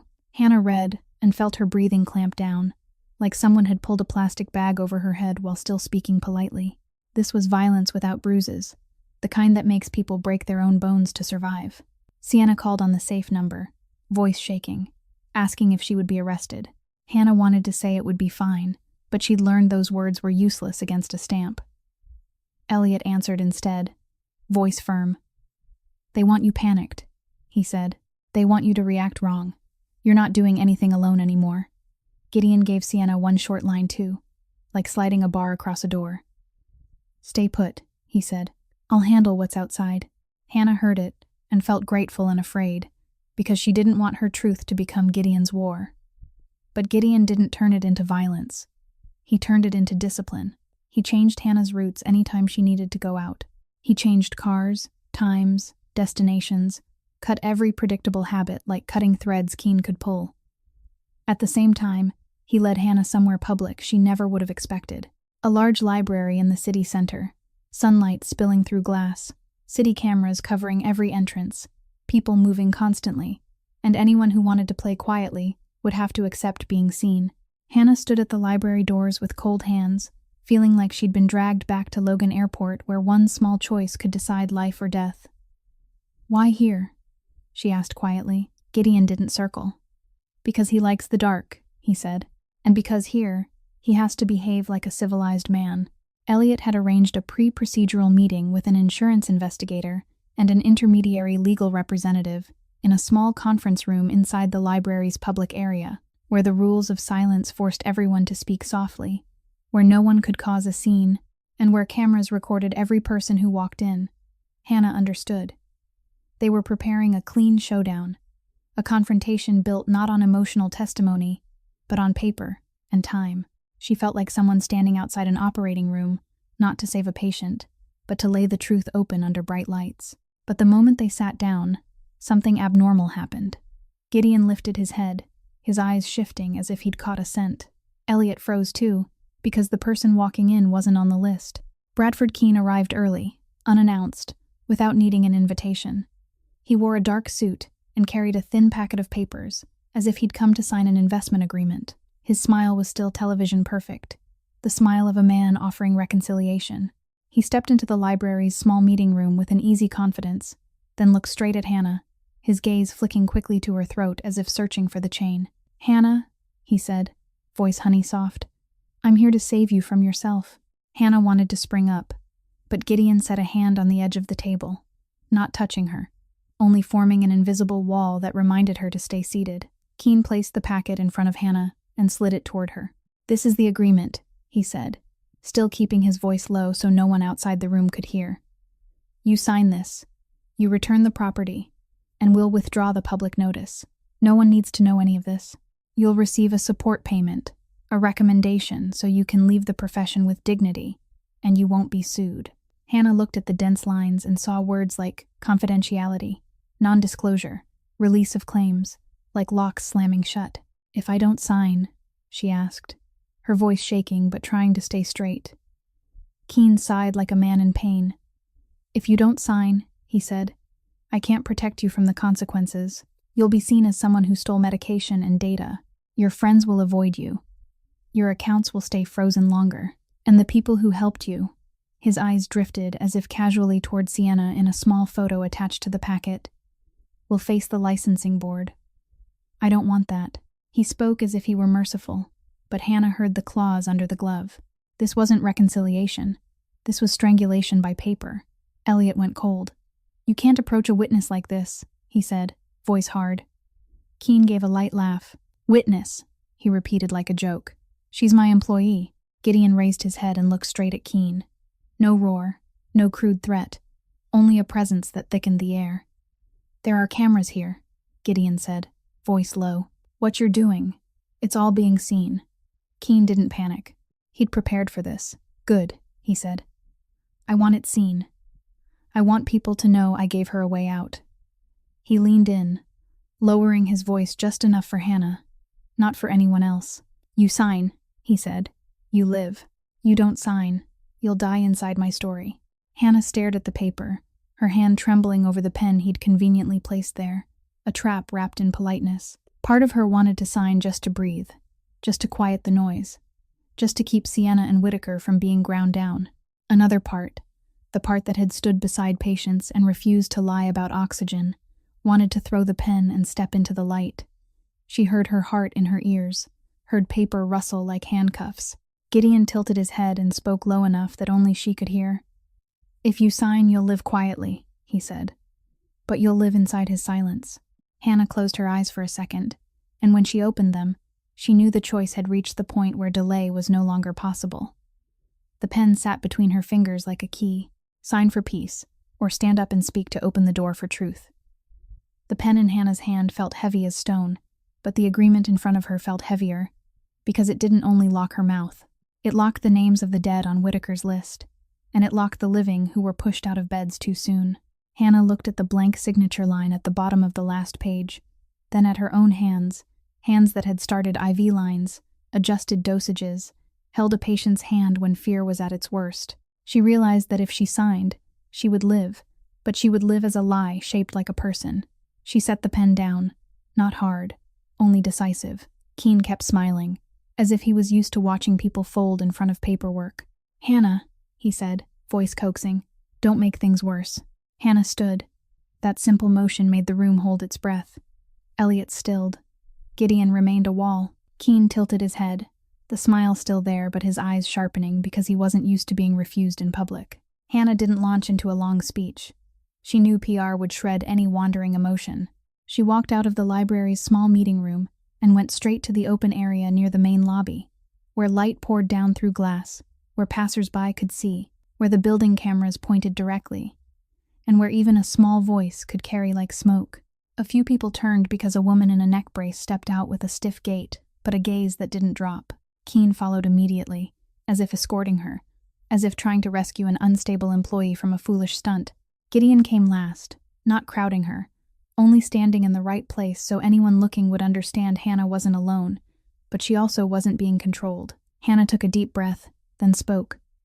She didn't shout. She didn't shake as much as she expected, because sometimes truth holds a body upright. "I'm Hannah Caldwell," she said, a nurse at Harborview. "I didn't steal medication to sell it. I didn't steal data to harm patients. I kept evidence because patients were discharged before they were safe to go home." A few whispers rose. A young man near the information desk pulled out his phone and started recording. Hannah didn't look at the phone. She stared straight ahead like she was staring into a patient room. "I have discharge directive emails," she said. "I have logs showing timestamps were altered. I have evidence the medication system times were shifted to match paperwork." She paused so it wouldn't turn into a flood of feeling. "I also have evidence the hospital obstructed witnesses by threatening professional licenses and lawsuits."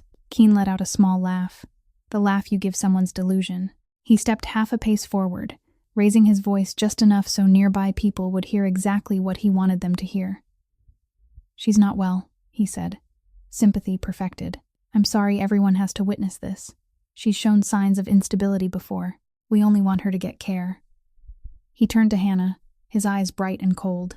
"Hannah, you need help," he said, like a medical conclusion. Heat rose in Hannah's face, not from shame, but from anger, because this was the exact game he'd played in the garage, turning her into crazy so no one would listen. She almost snapped back. She almost talked about the hand at her throat. But Gideon said one sentence, only one, and it was enough to keep Keene from walking farther out on that ledge in front of the cameras. "You just offered a silence agreement to someone you're calling unstable," Gideon said, calm and low. "Do you want to explain that on camera?" The sentence didn't contain a threat, but it pinned Keene's story to the board. If Hannah was unstable, why did he want her signature? If he was worried about her, why was he negotiating like a purchase? Keene flinched for a beat. His smile tightened, because he understood that sentence would make people start asking questions. Hannah looked at Gideon, and in the space that one sentence bought her, she placed the truth on the table. "I'm not asking anyone to believe me because I say it," Hannah said, still concise. "I'm asking you to look at the timeline." She turned to Elliot, who was ready with a thin file and a small drive. Elliot stepped forward without performance, held up a printed sheet, pointed to time markers, emails, matched logs. People began to gather, not a protest crowd, but enough to form a ring of attention. And then something no one expected happened. From the left hallway, a young man in a gray hoodie walked up holding another USB, his face tight and determined, the face of someone who had hesitated for weeks before stepping out. He stopped when he saw Keene, swallowed, then looked at Hannah. "Miss Hannah," he said, voice rough. "I work in IT at Harborview." Hannah looked at him like a door cracking open. Keen's expression shifted at once, eyes sharp as a blade, but he still tried to keep his polished surface. "What are you doing here?" Keen asked, his voice less sweet now. The IT worker looked at Keen, then up at the ceiling camera, as if reminding himself this was a place where Keen couldn't put hands on anyone. "I brought what they deleted," the man said. A ripple of sound ran through the gathering. Elliot stepped closer, holding up a hand the way a professional does, not grabbing the device, only asking, "Can you clarify who they are?" The IT worker drew a deep breath, like stepping over a cliff edge. "There's an automated script," he said. "It runs every night to scrub traces. It deletes access logs. It overwrites timestamps. It creates a clean version that matches what they want." He looked at Hannah, eyes red. "I saw it. I copied a version before it ran again. I can't live with it anymore." Hannah felt her throat tighten. This wasn't Hannah against Keen anymore. This was someone from the inside stepping out with evidence PR couldn't dismiss as imagination. Keen laughed, but this time the sound was dry. "You're violating security," he said, trying to seize control again. "You're endangering patient safety." Elliot cut in, his voice metallic cold. "We'll protect patient data according to procedure," he said. "But altering logs to match billing is fraud." The IT worker handed the USB to Elliot, his hand shaking, but he didn't pull it back. "There are bulk timestamp edits," he said. "Not one case. Many cases. There are orders." The words "there are orders" fell like a lock clicking open. More phones rose around them. A middle-aged woman whispered to the person next to her, "Oh my God, so it's real."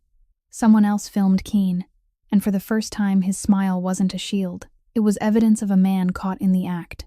Hannah looked at Keen and saw the panic in his eyes. Small but there, because he understood the story was flipping in real time. No longer an unstable nurse. A system scrubbing its own tracks. A script. Orders. Gideon stood behind Hannah, saying nothing more, but his presence kept Keen from stepping forward to smother the fire. In that moment, Hannah understood what it felt like when a dam broke, not with an explosion, but because water finally found a way out. And right as the phones recorded, right as the IT worker's words still hung in the air, Elliot's phone vibrated. He looked at the screen, then lifted his head, his voice sealing the room as if stamping paper. "We've got an official notice," he said. "Federal authorities are opening an inquiry for suspected insurance fraud and witness obstruction. From now on, all data must be preserved." Hannah heard that and felt her knees almost give. Not from weakness, but because something larger than Keen had finally turned its head toward the place he thought was his private dark. Keen stood there, still in a suit, still with neat hair. But for the first time, he looked like a man no longer sure he owned the stage. The federal notice didn't make the air go light the way Hannah expected. It only changed the kind of fear. Now the fear wasn't being labeled crazy in a crowd. It was the feeling that she had just poked a massive machine, and the machine would grind back to protect itself. After the library, the video spread everywhere. Not in the way Hannah hoped, but in the internet's chaos. Chopped, commented on, judged, but at least this time Keen didn't own the story alone. Elliot immediately sent every copy and log through proper channels to the investigative pipeline, requested preservation orders, demanded server data be held, demanded systems be sealed. Gideon moved Hannah away from any place that could become an ambush by eyes, not because she was wrong, but because she had become bait that was too visible. But Keen didn't vanish. He countered by putting on the clean white coat of decency even harder. 2 days later, a long interview appeared. Keen sat in front of a camera, voice low, eyes slightly red like he hadn't slept, and he said sentences that sounded like accountability, but were really burial. "I was misled by certain subordinates," he said. "There were technical actions not reported up to me. I've terminated the responsible party, and I'm fully cooperating." He named a systems manager.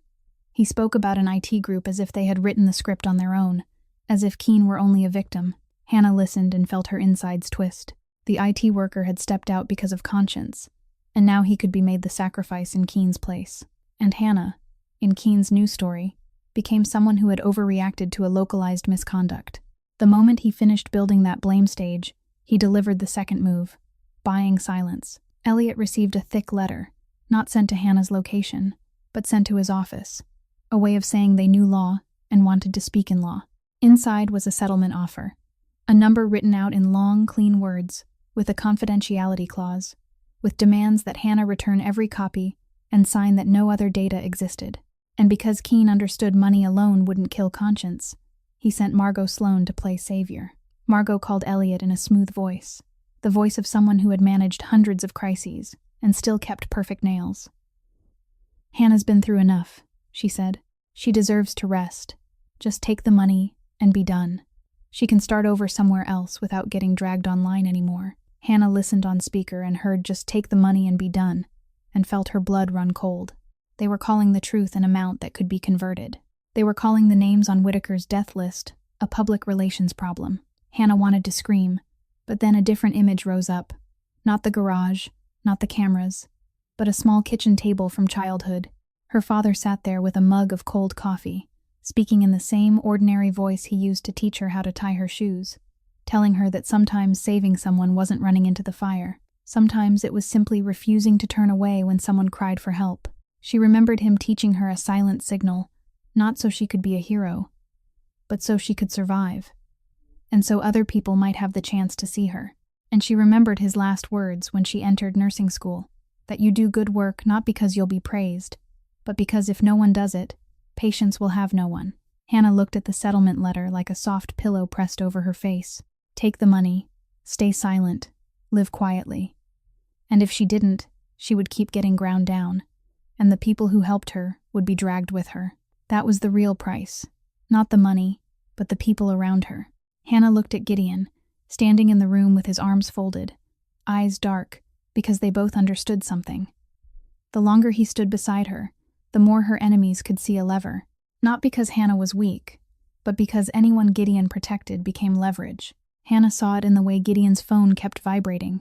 Short messages, calls he ignored, his expression tightening when he heard fragments like port, shipping route, internal review. "They're looking at me," Gideon said, blunt as weather. "They want to make this the reason to hit another part of me." Hannah swallowed hard. "You don't have to," she started, trying to say he didn't have to keep protecting her. But Gideon cut her off, his tone cold. Not cold toward her, cold toward the machine trying to use her to pull him off his own board. "If I step back, they'll say you made it up to bargain," he said. "They'll crush you, and they'll learn that all they have to do is hit one woman to silence anyone who dares speak." Hannah's eyes burned. She didn't want to become a lesson for bad people, but she also didn't want Gideon dragged into another war because of her. That was exactly when Gideon did something Hannah didn't expect. He went out, made a few short calls, and when he came back, there was a decision in his eyes, like a stamped seal. Elliot asked what he'd done. Gideon didn't show off. He only said one sentence that made Hannah understand he'd just cut off a piece of himself. "I shut down a lane," he said. "A dirty shipment route through the port." Elliot watched him carefully. Hannah watched too, her heart hammering. Gideon continued, his voice unchanged. "If they want to flip this into a story about a mafia boss covering for a nurse to trade favors, I won't give them something to grab." Hannah understood the cost immediately. For someone like Gideon, cutting a lane wasn't just losing money. It was losing leverage, losing balance, leaving a vacuum for others to rush into. And he still did it, just to keep Hannah's fight from being smeared, from being turned into a barter. Hannah's throat tightened. "Why?" she asked softly. Gideon looked at her, not gentle. "Because you're not merchandise," he said. "And because I won't let them use you to break the story." That moment left Hannah both warmed and afraid, because she could see it clearly now. Protection wasn't always an embrace. Sometimes it was cutting off part of yourself so someone else wouldn't be pulled under. But the price didn't wait. Only a few hours later, Elliot received an anonymous email. No name, only one plain line, like a finger-tapping glass. "You think this ends with Keene?" Hannah stared at it and felt her heart sink. Keene was only the front, and behind the front, something had just realized they were getting close. The anonymous email hung like a shadow on the ceiling. It didn't fall right away, but after it arrived, every conversation carried an echo of "not over." Elliot didn't let that shadow turn into panic. He turned it into fuel, pushing everything down the legal track as fast as possible before anyone could yank the rug. The next days moved with the tension of a drawn wire. No gunfire, no chase scenes, just calls, cross-checks, data preservation requests, meeting notes. So long Hannah felt like she was living inside an endless corridor of paper. She had to repeat the timeline not once, but many times, to different people, in different formats. But Elliot always stayed there to keep the structure intact, and Gideon always stayed there to keep her alive, not crowding her, not steering her words, only making sure she lived long enough to speak. The IT worker was moved into temporary protection. Whitaker was contacted through a secure channel. Sienna was coached on how to respond if she received a summons. Everything was placed into the clean frame Elliot kept insisting on, because now they weren't only fighting Keene, they were fighting the way a system protects itself by making victims look unreliable. Then the decision came. Not with drama, not with doors kicked in, but with an official notice and a sequence of precise actions. That morning, Hannah sat in the safe apartment and looked out the window at a city still moving normally, people going to work, buses, a distant horn. It felt strange to think her life might be about to pivot, while the street stayed indifferent. Elliot walked in, expression flat, but his eyes brighter. "They've locked it in," he said. Hannah didn't need to ask who. She knew it was Keene. Her heart skipped, then pounded, as if her body couldn't decide whether to celebrate or fear. Elliot turned on a news segment, volume low. A reporter stood outside Harborview's office building, speaking about an investigation into insurance fraud, record manipulation, witness obstruction. No sensational language, only heavy sentences. In the background, Bradford Keene appeared stepping out beside an attorney, his face still trying for calm, but his shoulders tight like a man bracing under stone. Two people in dark coats approached and said a few short words. Keene stopped. No shoving, no shouting. But the moment was enough to make Hannah's knees go soft, because she understood something larger than Keene's smile had finally set a hand on his shoulder. Keene was charged and taken in under procedure. A cuff glinted under the light. Not theatrical, but it was the sound of a door closing on one chapter. Hannah covered her mouth and cried, not loudly, just a rush, like water after a dam finally gives, because at last he couldn't stand in front of cameras and call her crazy. Elliot muted the broadcast and handed her tissues, but he didn't offer cheap comfort.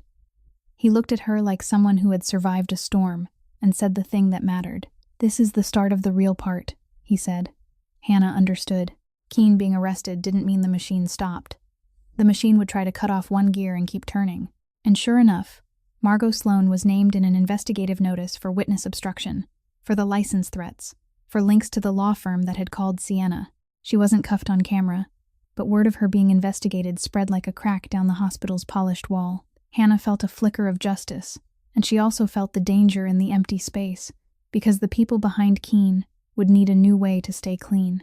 Elliot began receiving new materials from investigators, what he called second-layer evidence, more concrete, heavier. One afternoon he spread a set of papers on the table, not discharge emails, not internal logs, invoices, manifests, vendor lists, shipping batches, the supply chain items Whitaker had only dared mention like a vague name. Hannah read the lines, batch numbers written out in words, delivery dates, intermediary companies, destinations labeled as medical equipment and consumables, and a string of codes leading back to a place she didn't want to hear. The Port of Boston. Elliot tapped a section, then looked at Gideon. "Here," he said. Vendor and shipment records show the medical supply chain tied into a logistics lane through the port. Not once. A pattern. Hannah looked at Gideon, waiting, because she remembered how the vendor name had made him go silent before. Gideon stood still for a few seconds, then let out a very small breath, like a man confirming what he didn't want to confirm. "It runs through my territory," he said, voice low, not bragging, only stating fact. Hannah's stomach tightened. "What does that mean?" she asked, even though she was already guessing. Gideon looked at her. "It means someone used the port routes to feed part of that system," he said. "And they'll want to dump it on my head if I stay beside you." Elliot nodded, as if he'd feared exactly that since the anonymous email. "They'll say a Mafia boss manipulated the supply chain to pressure the hospital," Elliot said. "They'll mix your story with Gideon's story so everything turns muddy and dirty." Hannah's chest tightened. She didn't want to become a dirty lever to force someone else to surrender. But right then, Gideon's phone rang. He looked at the screen. His face didn't change, but his eyes darkened like deep water. He listened for a few seconds, ended the call, and looked at Elliot. "Brief," he said. Elliot understood instantly. "What's happening?" Hannah asked, breath sharp. Gideon paused for one beat, then spoke plainly, because he wasn't the type to hide things that robbed someone of choice. "Someone's planning to use you as a dirty lever," he said. "They want me to give up the port, give up lanes, and they think you're the point they can pull." Hannah heard that and felt the floor slip under her for a fraction. Keene had been charged, but the real war had just shown its face. And this time it wasn't only a hospital and paperwork. It was territory, logistics, and the people behind the curtain getting ready to write a new story. One where Hannah wasn't a victim or a whistleblower anymore. She was a card. After Keene was indicted, the city didn't pause to clap for Hannah. Cars still crossed the bridge, ships still docked, and new headlines quickly replaced old ones. There was no exclusive interview for her. No invitation to a talk show. No white dress under studio lights. Hannah turned it all down. She didn't want to turn pain into a program. She didn't want to sign any agreement beyond the paperwork required to protect witnesses and data. She chose a path with less shine, but more endurance. She joined a network that protected patients and the people brave enough to speak, the people who'd grown used to staying quiet just to keep their jobs. In small meeting rooms and closed trainings, Hannah told her story without spectacle, without self-pity, only timeline, evidence, and lessons. She taught them how to preserve emails properly, how to back up logs, how not to send documents through channels that could be monitored, how to distribute the truth so it couldn't be killed by killing one person. And she taught one thing her father had taught her: the silent signal, not to create heroes, but to remind them that sometimes saving someone begins with refusing to look away. Every time she raised her hand and folded her thumb into her palm, the people in the room followed the motion, and someone always breathed a little deeper because they knew they weren't alone anymore. The neck brace had been gone for a long time, but the invisible scar on her throat remained like a reminder. Hannah didn't hide it. She put the silver chain back on. The small USB no longer held the only copy of anything, because everything had been backed up and submitted through procedure. Still, she wore it as a symbol, not of fear, but of survival. The truth hadn't died when they tried to erase it. It had survived because someone held it long enough to bring it into the light. Gideon never stepped on stage with her. He didn't appear in the trainings. He didn't stand behind the podium. He didn't demand his name be recorded as a hero. He stayed outside the threshold, literally and figuratively. Sometimes he drove her to a location, parked at a distance that was just enough, then let her walk in on her own. When legal meetings required attorneys and officials, he sat in the hallway, reading his phone. But everyone knew that if someone crossed a line, he would be the first to raise a wall. He didn't touch her story. He didn't turn it into a branch of his empire. He respected boundaries, because he understood boundaries were what had saved her at Logan Airport. Some nights Hannah looked out the window of her new apartment, no longer a hideout but a real home, and saw Gideon's car parked far away, not close enough to make her feel trapped, not far enough to make her feel alone again. The circle of healing wasn't a rushed wedding or a fairy tale ending. It was mornings when she woke up, without fear of opening her phone. It was patients writing thank you letters because someone had refused to stay silent. It was former coworkers texting that they were collecting data safely too. But the dark didn't disappear. One afternoon, Elliot brought a new file, thicker, tied to another company in the medical supply chain. A harmless-sounding name, but the path of the shipments touched port routes Gideon controlled. Hannah looked at that file, then looked at Gideon. In his eyes, she saw a choice growing. Not between good and evil in a simple sense, but between the empire he had built and the right thing he had chosen when he stood between her and Keene at Logan Airport. If he kept going down this path, he would have to shut down more lanes, lose more leverage, and the people behind it would not sit still. If he stepped back, they would use Hannah's name like a card to force him to yield the port. The story didn't end with Keene's handcuffs. It opened another door, where truth and power would collide again.